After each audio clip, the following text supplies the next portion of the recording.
Let's see. Okay, it's recording on my end, so I'll go ahead and start. So hello, everyone, and welcome. We're so glad you could join us for today's webinar, Streamlining Data Management with Specify Software.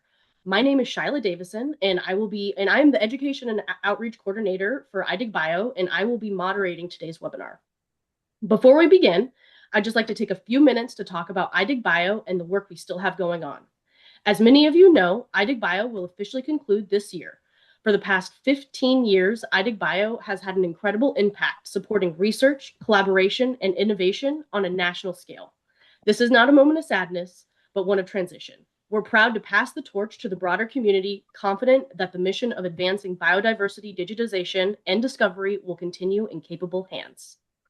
So let me give you a quick overview of who we are and our mission and what our mission has been and the exciting work still happening. iDigBio began 15 years ago with the support of the National Science Foundation and the vision of its founding leaders. Over that time, we've made tremendous strides together as a community, and our shared efforts have helped shape the future of biodiversity research.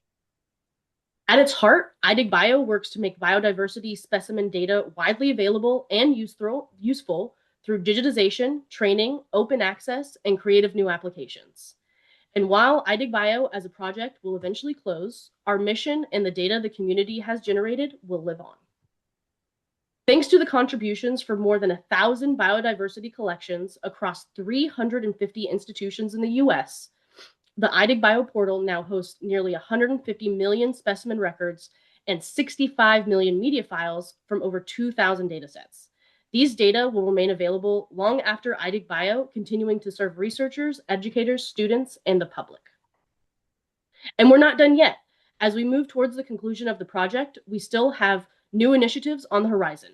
One of these is this webinar series, which highlights protocols, practices, and strategies to ensure long-term continuation of collections digitization and data mobilization.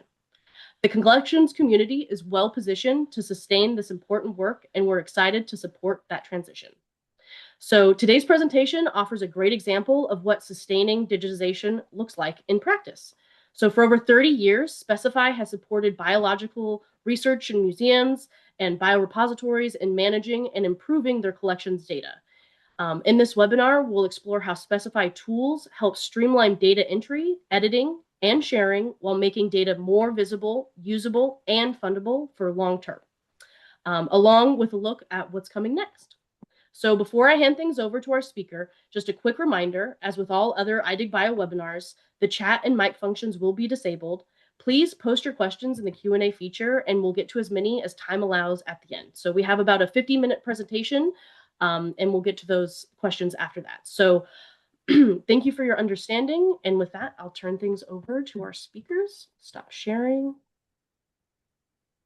And I will start sharing.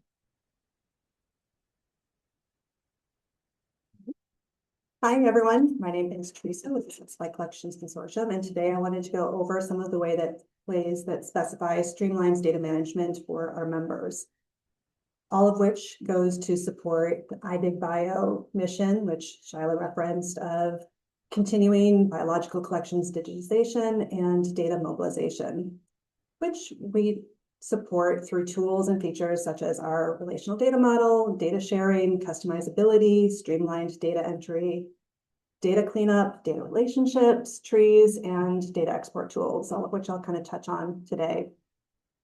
I do want to start with just thanking Shyla and Lauren and the whole iDigBio team for putting this series together. It's extremely helpful for the community, which iDigBio has always been. So thank you guys for your work.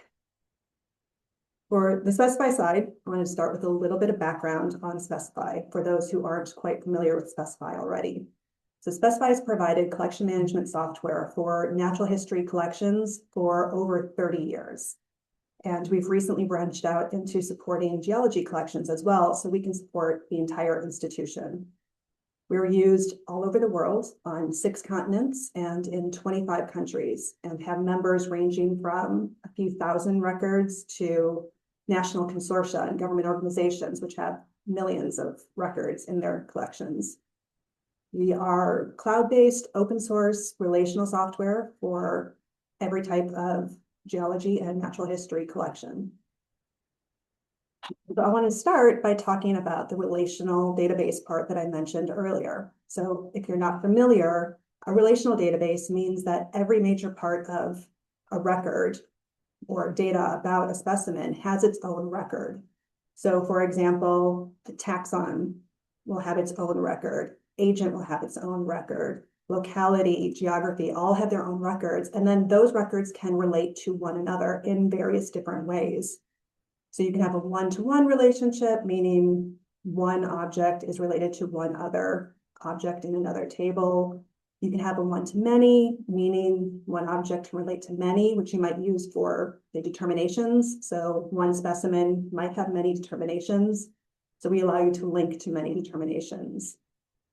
Or the corollary of that, the opposite, is a many-to-one, where you might have many objects pointing to a single record, such as many collection objects pointing to a single accession record, or many localities sharing the same geography record.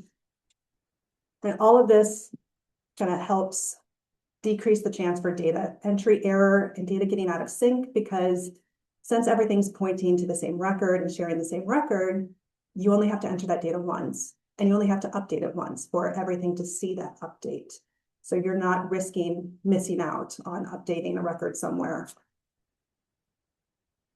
We also offer data sharing for our collections, which again helps streamline it and helps make data entry easier. Because anytime you don't have to repeat a record, it decreases the likelihood that something's going to get wrong. So for Specify, we give our members the option to structure their data to reflect their institution in Specify. So each database can have multiple divisions. Each division can have multiple disciplines. Each discipline can have multiple collection, and each collections can have multiple types as well. So our members have the choice of, they can either have one database per collection, or you can have one database for an entire institution, which many of our collections have decided to do that as instead. The advantage of doing that is that you can share your data, which again means you only have to enter a record once, and then other collections in the same database can share that information. So in the Specify model, an institution, all of the divisions and disciplines and collections in the same database in the same institution can share the same storage tree, they can share the same reference data, they can share the same deaccession and disposal data. All of the collections and all of the disciplines in the same division can share the same agent data. They can share the same repository information. You can choose to have a session at this level if you want to. All of the collections in the same discipline share the same trees, share the same schema config, which is your field captions and your formats for your fields and tables. They can share collecting events and localities, loans, gifts, borrows, and so on, which means if you have multiple collections in the same discipline, you can all update a tree once, and everybody's going to see that update. That's good and bad, depending on how you want it structured and how you want people to have access to it. But if you have multiple collections that are supposed to share the same tree, then only one person has to update it, and everybody can see that.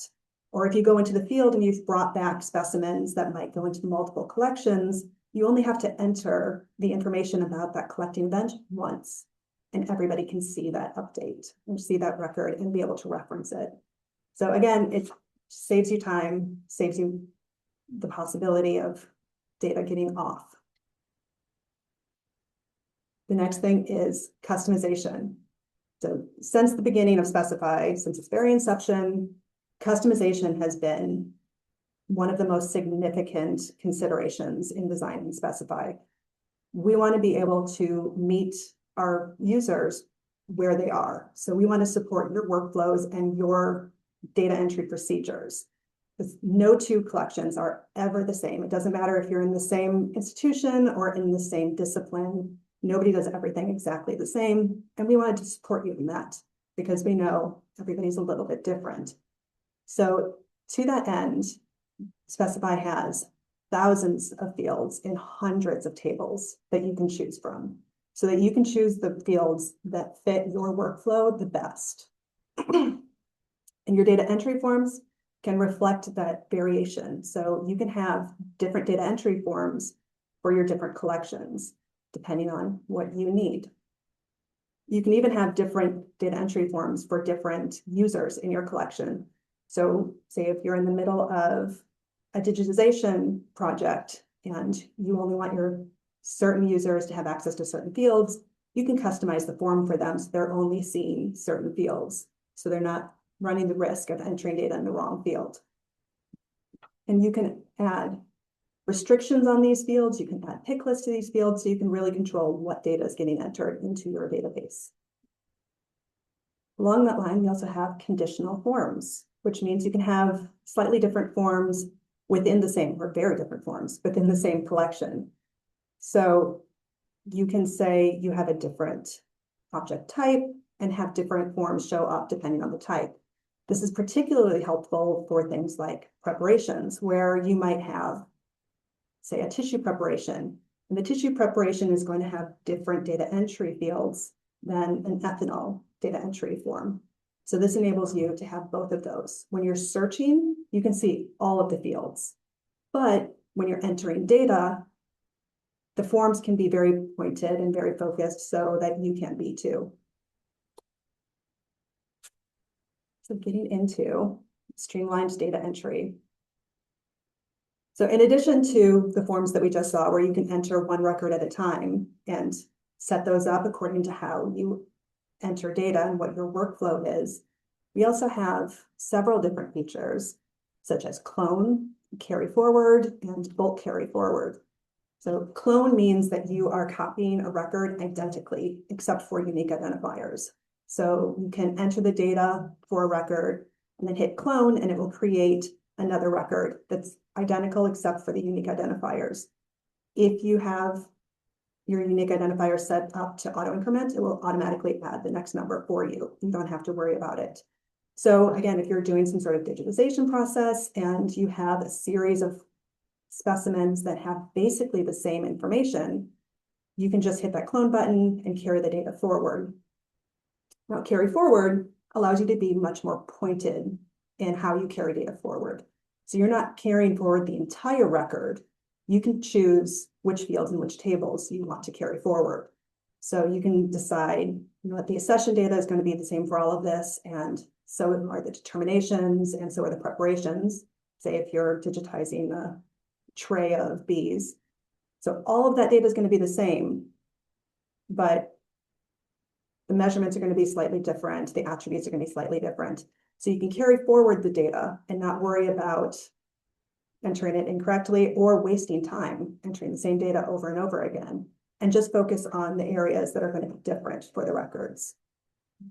Bulk carry forward takes that to a slight extreme. So you can decide which fields will be carried forward, and then you can either tell Specify a range of numbers or a number of records to create. So you can fill out the record with the data that's going to be shared between all of the objects, and then say, I need to add records between 100 and 200. So create those records, and Specify will automatically create those 100 records for you. Or you can say, I have 500 of these, create 500 records, and it will look at what the largest number in your collection is, what the highest number is, and then add 500 onto that, assuming your catalog number auto increments. So it will automatically add that 500 records for you. You don't have to waste your time doing it.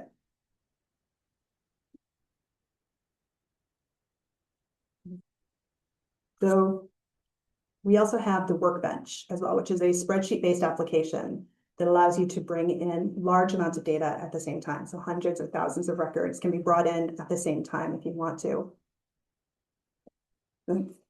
You can decide to either bring in a spreadsheet, like I just mentioned, or you can decide to create a spreadsheet, which is particularly helpful if you have something like you want to transcribe your labels. You can choose to bring in a series of labels as images, and it will create a row for each one. And then you would be able to see the label next to the grid that you're entering the data into. So it helps make that process a lot simpler and a lot easier for you. And because it's open right next to it, you can just look over and enter the data It makes it much simpler. But of course, you need an upload plan for that. So the upload plan allows you to, in the instance where you have a spreadsheet, you would say, this column in my spreadsheet matches this field in my database. So you will be able to match and bring in the data to that field. In the instance where you don't have a spreadsheet and you're just creating it from scratch, say based off of the images, this is where you would say, what field do you want to see in that spreadsheet? So you're creating it as you go. This is what it kind of looks like. You can choose what fields get added. You can add criteria to the fields. You can change how they behave so that you can kind of control how the data is brought in.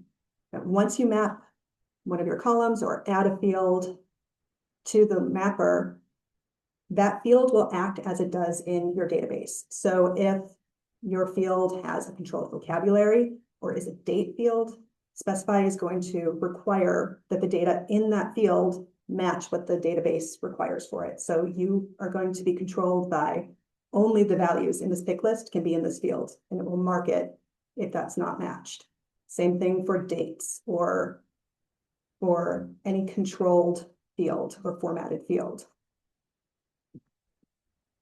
The workbench has the capability to accidentally add fields or records you don't want it to. And we allow you to control that as well. So you can say specifically, don't ever add a record to this table or this user. Or this upload. This upload should never add a new taxa. It should always match the existing taxa. So you can control that. So again, you're making sure that you're bringing in clean data. You're making sure that you're not making mistakes and the data is going to look how you want it to look. You can also do it by field. So if it's not for the entire table, but just for this field, you don't want to add new data here. You want to ignore it. You can control that matching behavior as well. You can also choose an existing plan, which I just had to upload about 30 data sets the other day, and this saved my life and my time, which means that if you have, say, a template of spreadsheets, you can bring those in and match an existing template. So you don't have to map the spreadsheet every time. If the headers match an existing one, Specify will say, hey, do you want to use this one that already matches? And you can just choose that, which saves so much time and reduces the likelihood of error because you're not going to accidentally choose the wrong field. You've already done this. Once you get the data into the workbench, it will validate your data. So it'll go through, and like I said before, it'll match the data against the requirements for your database. Where it doesn't match, it'll highlight it in red. So you'll know to be able to go to that field to see what is wrong with it and why it's incorrect. So if you have, say, letters in a number field, if you have the wrong date, that doesn't work. If you have, trying to think of other examples, if you have the wrong value for a pick list, it's going to mark all of those as invalid. And you have to correct that before you would be able to bring that data into Specify. But there's some instances where the data isn't wrong, but it's not right either. And so those are cases where you want the data in the cells to match an existing record, but it doesn't for one reason or another. You misspelled Kansas, you have USA instead of United States. That data is not wrong, but it doesn't match what's in Specify. So in those instances, the workbench would mark the cells as purple in this case to let you know, hey, you might want to check. This is going to add a new agent. Do you want to add this new agent? This is going to add a new taxa. Are you sure you want to? So if you haven't set those requirements, I mentioned earlier that you can never create a new taxon record, or you can never create a new locality record. This is a good way to kind of flag it for you and say, by the way, this is going to add it. So you can check the data and make an informed decision before you bring data into your database. Because if you can make sure it's clean before you bring it in, that saves you time cleaning it once it's in the database. However, no matter what you do, there's always going to be data to clean up in your database. I have never yet seen a collection that didn't have something to clean up. because we're humans, and that's just the nature of collection management and how we act. So we have several tools that we've introduced so that users can clean up their data once they find data that has issues. So we have batch edit, which heavily relies on the workbench interface. So it basically uses the workbench, but it allows you to update existing records rather than add new records, which is what the workbench does. So batch edit allows you to correct data. It allows you to standardize your data. It allows you to make sure your data is compliant with Darwin Core. It also allows you to correct relationships in there and point to a different field if you need to. It has similar tools to the workbench, like I said, but it added a few more. So it'll let you know what cells have been updated, if cells are going to be deleted. It'll let you know this actually matches a record, but not the record that it was matching to before. So again, you can make a very informed decision before you do the batch edit, because it is an extremely powerful tool. We want you to be as informed as you can before you bring the data in. We also have record deduplication and merging, and this is extremely helpful when you have multiple records for the same thing. Like I was mentioning before, you have USA and United States. You have AC Bentley and Andrew Bentley and Andrew C. Bentley. All of these got introduced. You used initials, so it's ACB instead of Andrew Bentley. So record deduplication allows you to merge all of those records into one, because you might have 10 collection objects with AC Bentley as the cataloger, and you might have 150 collecting events with Andrew C. Bentley as the collector. So record deduplication is going to point all of those records that say he's the cataloger, the records that say he's a collector, to the new record that's created, the merged record. And then it's going to get rid of the extra erroneous now records for Andy. I'm sorry, Andy gets used so much in my examples.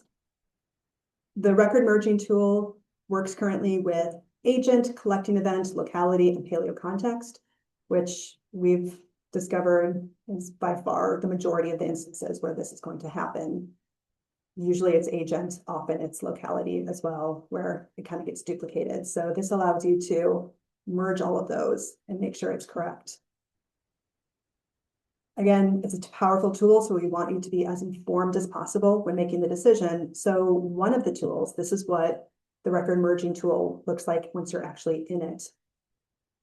One of the tools that we have in here is the one that I've highlighted here with the red box, where it can give you the number of records that this person is associated with, or this record is associated with. So you know that Ben Watson is associated with 521 collection objects. He's associated with 187 collecting events. And if you click on it, it will give you a range of dates as well. So you would be able to see Ben Watson collected from 1910 to 1930. Benji Watson collected from 2000 to 2013. And Benjamin Watson collected in 2015.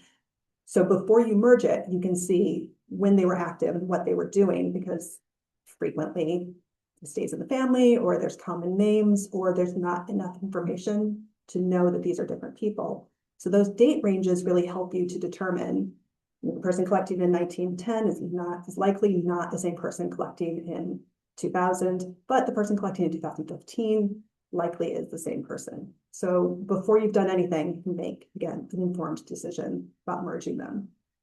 And this tool is really helpful because you can decide to bring data in from any of the records.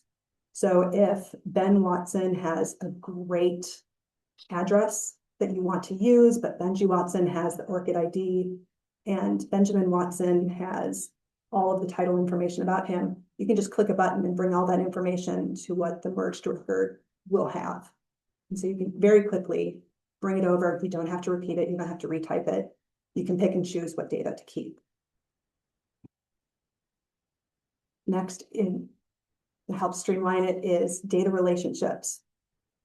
which some of these we've had since Gil and I first started doing this stuff. And some of it we just introduced in the past year or so. So the first one is just object relationship. So this allows you to relate two different collection objects in collections in the same database.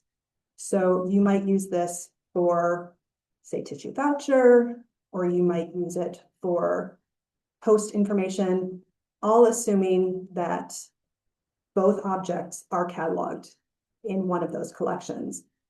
And this allows you to be able to not only open the data or open the record if you have access. So you go back here, you can see where we've pointed to, if you click on those links and you have permission to go into that other collection, you can actually open that record and view that record directly from the source or the destination. However, you can also just search on it. So having that collection relationship allows you to be able to do a search and say, show me all of the objects that were found on this type of moss. So you'd be able to do a really quick search across both sides of it. So you can do much easier research and much cleaner research. The other option is host taxon, which is slightly different. Host taxon is when both sides are not cataloged, only one is. So this is a case where you might have host information and you want to control the taxonomic information for the host information. You don't want people just entering the data. You want it to abide by, say, catalog of life or your controlled vocabulary for taxonomic information. So in this case, you can link to a taxon tree where you do control the available taxonomy. But the original specimen is what's cataloged in your collection. So in this way, you can still do a search for, say, all of the insects that have been found in a particular species of moss or flower. You can use this for, I'm using entomology a lot, but you can use it for insect host, parasite, pathogens, symbiosis, any of that you can use. Any relationship, basically, where you just want to document it was found on this taxon. Of course, you can do a search on that, but it won't bring you back collection object information for the host because you haven't cataloged it. Now, collection object types and collection object groups are actually new to Specify. This is something we introduced this year to be able to accommodate geology collections, but we found that it really accommodates natural history as well. It's one of the reasons we put so much thought and effort into it, is because we wanted to make sure it supported both natural history and geology and their needs.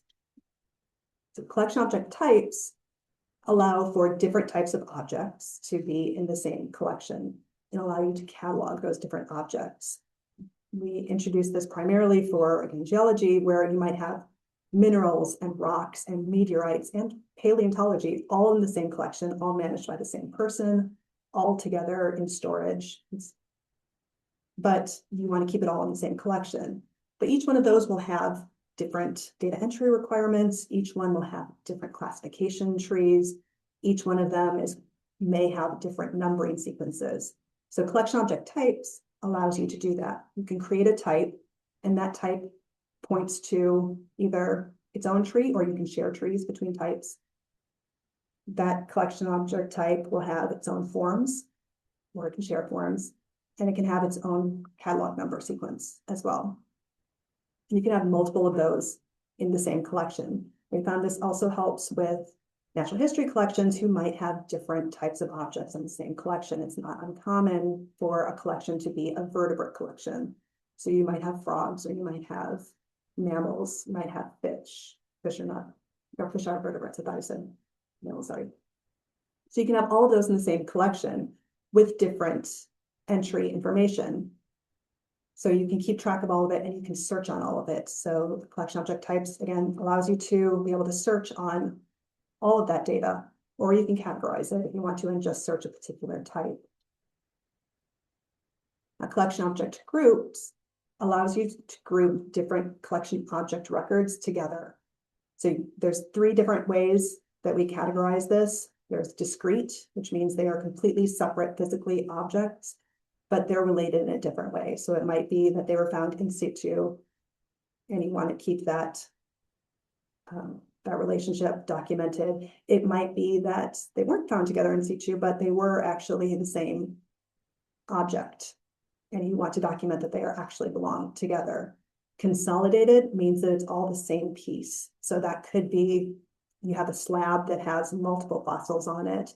It could be one piece that has multiple minerals and a rock in it. It could be a sheet that has different botany samples on it that they thought were the same specimen or species, but as it turns out, they're different species. So that would all be on an example of consolidated. And there's also drill core, which I'm not going to lie, that one is purely for geology collections. That is not for natural history at all, but it is a unique situation for geology collections and has unique requirements for it as well. I do want to mention my favorite thing for consolidated. We talk about this all the time. One of the things we added for consolidated is business logic that if you loan one part, the one collection object that's in that consolidated group, Specify will automatically add all the other consolidated objects to that loan, to that disposal, to whatever kind of interaction it is. Specify will automatically add everything in there, because if it's consolidated, you can't loan one thing without loaning all of it. So it's different than discrete. So discrete groups don't do this, drill cores don't do this. It's just the consolidated groups that do this. So you don't have to remember to add all of the objects to your loan. Specify will do that automatically. So you don't have to, in 6 months, try to figure out what happened to this one object. There's no loan record for it.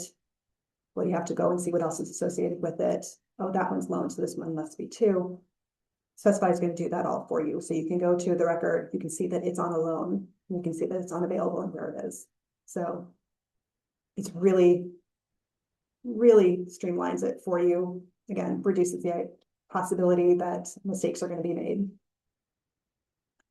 This is what a collection object group might look like. There's one collection object group record, say 69290. And then there might be multiple collection objects associated with it. Some are minerals, some are rock. And then they all share the same collection date because they were all collected at the same time. So when I talk about hierarchical relationships, or what we call trees. So trees are a very visual way to see the hierarchical relationships. We have several of these in Specify. So we have the storage tree, the geography, classification, chronostratigraphy, lithostratigraphy, and tectonic unit that we offer. And the trees, again, are just a very visual way to understand how things are related to one another and be able to see not only that relationship, but if you see the numbers at the end of some of these names, that's how many objects are associated to that particular record.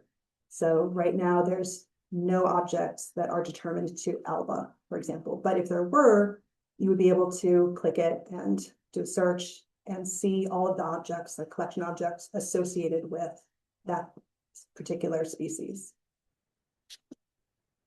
There's a number of tools that we have for trees. I'm just going to highlight a few of them because I don't want to go too into the weeds with you guys. So the search function, which I just mentioned, allows you to see all of the objects associated with the specimen. You can also edit, you can delete, you can add, you can move, which is reparenting. So in just a few clicks, you can kind of say, Alba actually should be under this other genus, not this one, and it will move that. And again, because we are a relational database, any objects pointing to Alba are now going to see that Alba is not, I should have picked one that I can pronounce. Achima alba, it's alpha alba, something else. So you'll be able to see that automatically, that it has changed. Same thing with synonymy. If you synonymize something, you'll be able to see in the record, not only was it determined to Achima alba, but the proper name for that is this other name instead. So you'd be able to search on both and see both in the record.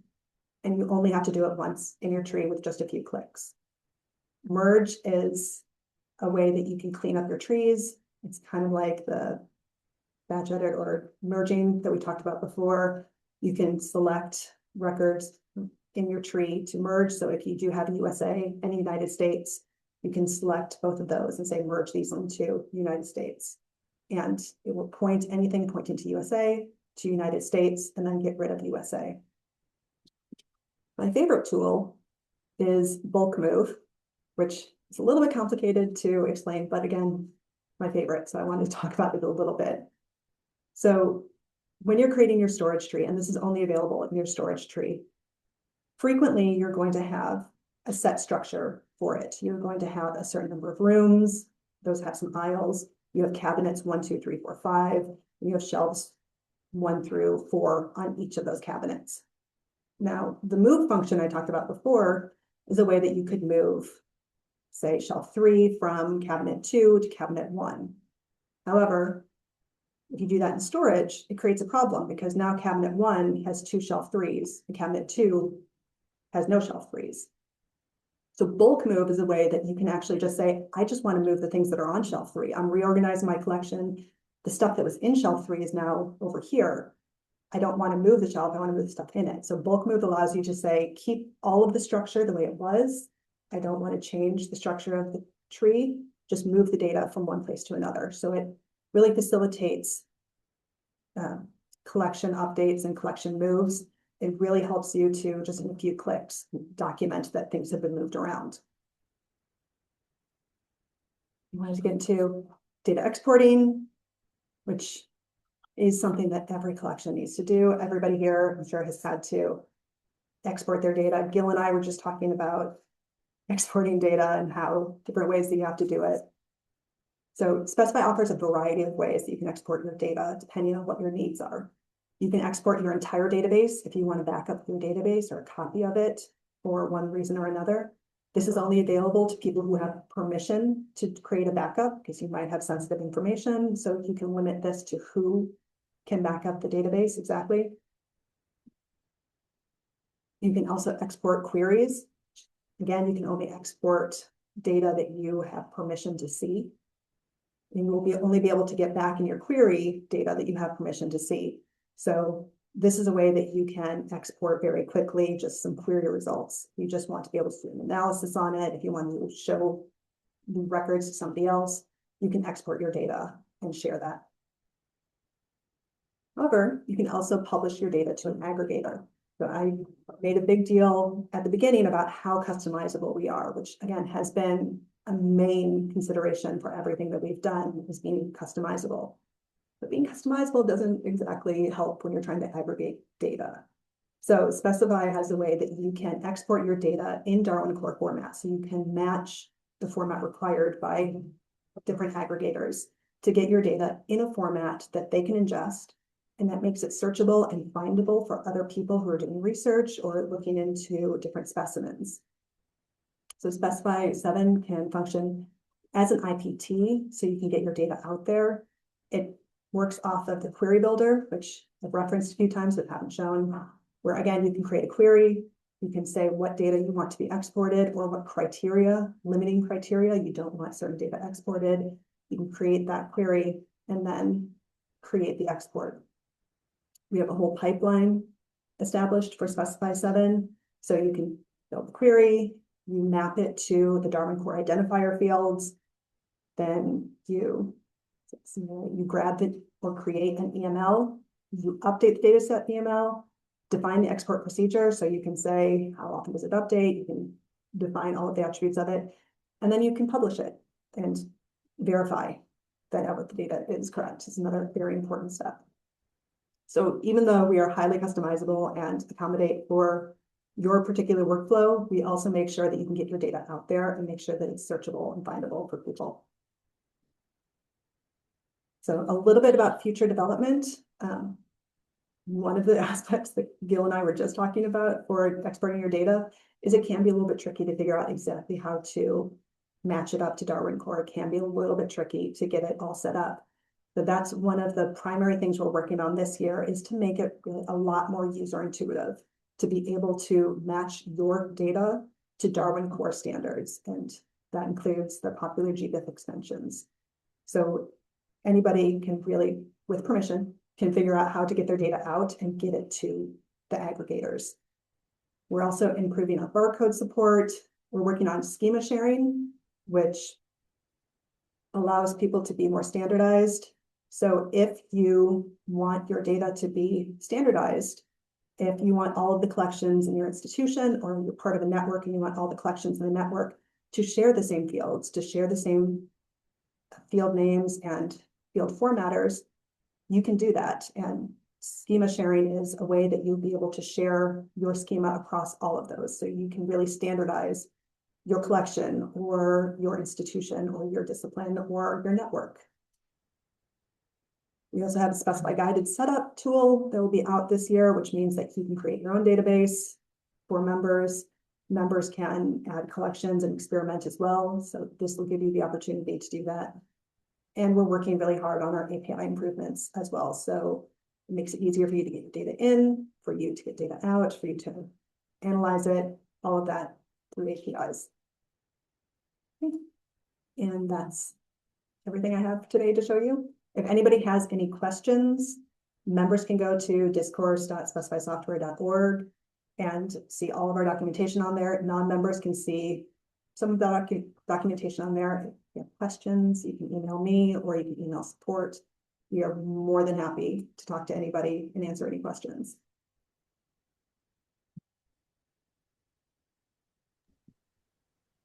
Thank you so much.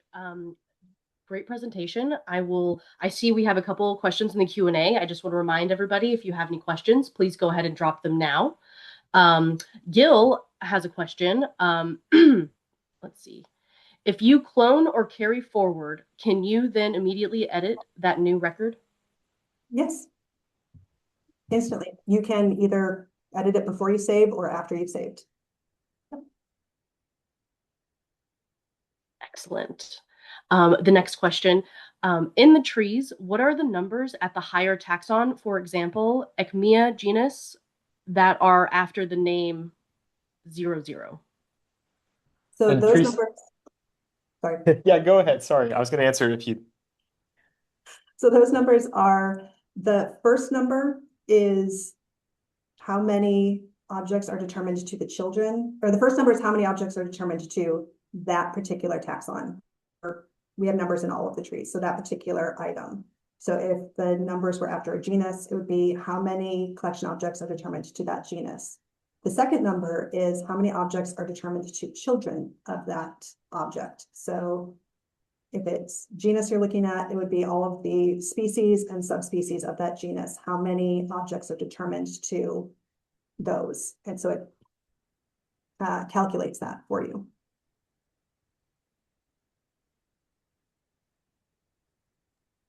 Sorry, I was muted. Thank you so much. I see Grant is typing an answer to a question, so I'll go ahead and let him answer that one.